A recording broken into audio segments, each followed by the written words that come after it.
NCP যে আমাদের দল, আমাদের হিরোরা যারা যুদ্ধ করেছেন, যারা এখানে আছেন, তাদেরকে বলে দিই, আপনারা জেনজি কে রিপ্রেজেন্ট করেন, জামাত জেনারেশন হয়ে যান না।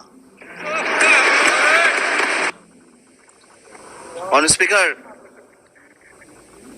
ব্যাপারটা তো অনেক কমপ্লেক্স, একটা ইউনিক সিচুয়েশন। আমি আমার সম্মানিত বিরোধী দলের নেতাদের চোখে আবেগ দেখি, কথায় দেখি, তবে একটা জিনিস এটাও দেখি যে কেন জানি প্রথম থেকে আমাদেরকে জুলাইয়ের বিরুদ্ধে নিয়ে যাওয়ার একটা পায়তারা দেখতে পাচ্ছি। ঠিক যেমন, ঠিক আমাকে কথা বলতে দেন। If you understand the decorum, please, আমি কেন was quiet when এটা হবে না কিন্তু। তো আমাকে আওয়ামী লীগ সরকার মনে পড়ে যায় যে আমরা যদি কোনো কথা বলতাম, যুদ্ধাপরাধের বিচার চায় না, আমরা বলতাম তেলের দাম কত, যুদ্ধাপরাধের বিচার চায় না।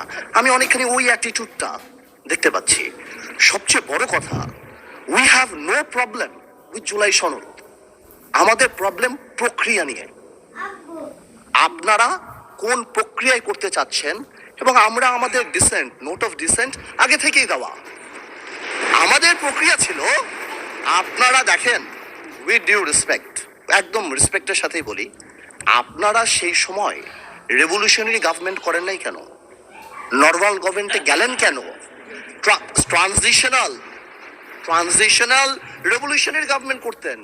লেটস রিরাইট দ্য কনস্টিটিউশন, ছিঁড়ে ফেলে দিতেন কনস্টিটিউশনকে, নতুন করে সংবিধান বানাতেন। পুরনো কনস্টিটিউশনে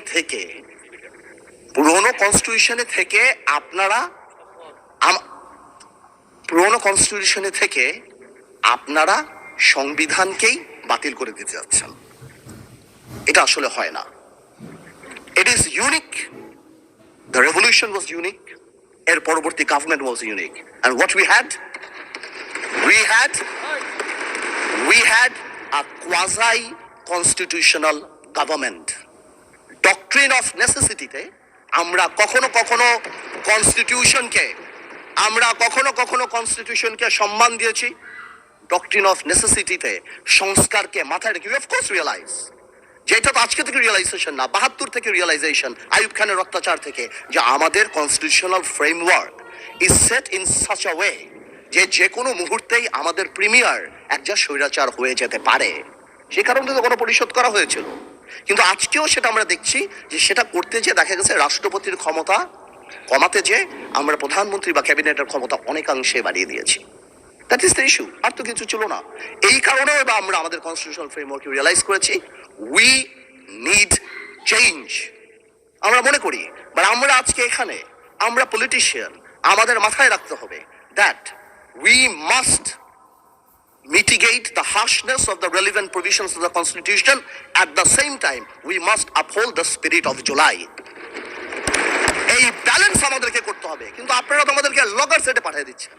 আপনার এখানে যারা বসা, আমার মাননীয় প্রধানমন্ত্রী কত বছর এক্সাইল, পাশে আমাদের মাননীয় এলজিআরডি মন্ত্রী কয়বার জেল খেটেছে, তার পাশে আমির খসরু সাহেব একসাথে জেলে ছিলাম, তার পাশে সালাউদ্দিন সাহেব কতদিন বিদেশে ছিল, এমন একটা ভাব কত বছর বিদেশে ছিল। এখানে আমরা যারা আছি, আমরা সবাই জুলাই যোদ্ধা। আপনাদের বিরোধী দলীয় সম্মানিত মাননীয় আমাদের